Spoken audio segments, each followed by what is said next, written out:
നമസ്കാരം. മലയാളി വാർത്തയിലേക്ക് സ്വാഗതം. ലോക്സഭാ തെരഞ്ഞെടുപ്പ് അടുത്തെത്തി നിൽക്കുകയാണ്. പ്രതിപക്ഷ നേതാക്കൾ ഈ അവസരത്തിൽ എന്ത് പറഞ്ഞാലും മാധ്യമ വാർത്തകളാവുന്ന സമയമാണ്. കേന്ദ്ര സർക്കാരിനെതിരെയോ പ്രധാനമന്ത്രിമാർ, കേന്ദ്രമന്ത്രിമാർ, ഭരണപക്ഷ പാർട്ടികൾ എന്നിവർക്കെതിരെയോ എന്ത് പറഞ്ഞാലും തെരഞ്ഞെടുപ്പ് കാലത്ത് വാർത്തകളിൽ ഇടം പിടിക്കുമെന്ന് ഉറപ്പാണ്.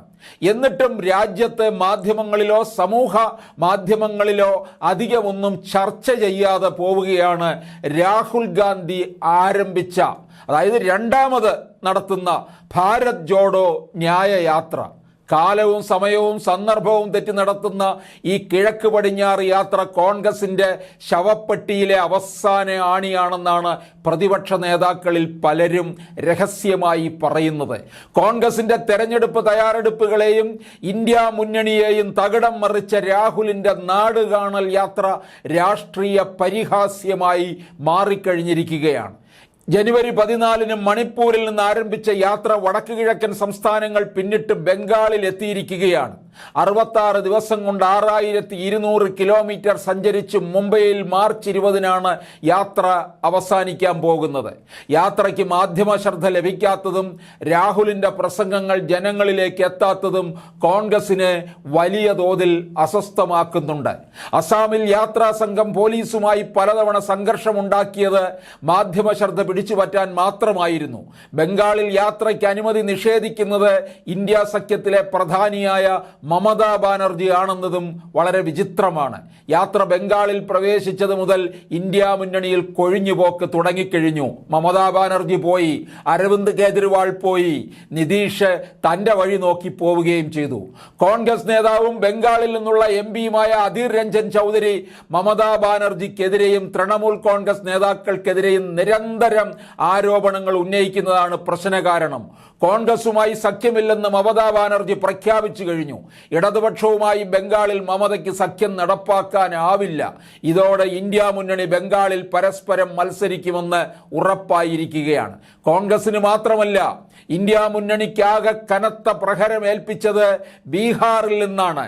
യാത്ര ബീഹാറിലെ കിഷൻഗഞ്ചിലേക്ക് പ്രവേശിക്കുന്നതിന് തലേ ദിവസമാണ് ഇന്ത്യ സഖ്യത്തിൻ്റെ ശില്പിയായ എന്ന് വിശേഷിപ്പിക്കപ്പെടുന്ന ബീഹാറിലെ മഹാസഖ്യ സർക്കാർ വീണു. നിതീഷ് കുമാർ രാജിവെച്ച് NDA മുന്നണിയിലേക്ക് തിരികെ പോയി പുതിയ സർക്കാർ രൂപീകരിച്ചു. കിഷൻഗഞ്ചിൽ രാഹുലിൻ്റെ യാത്രയെ എത്തുമ്പോൾ ബീഹാറിൽ ഇന്ത്യ സഖ്യവും ഇല്ല. ഇന്ത്യ സഖ്യത്തിൽ നിതീഷ് കുമാർ ഇല്ല എന്നതായിരുന്നു സ്ഥിതി.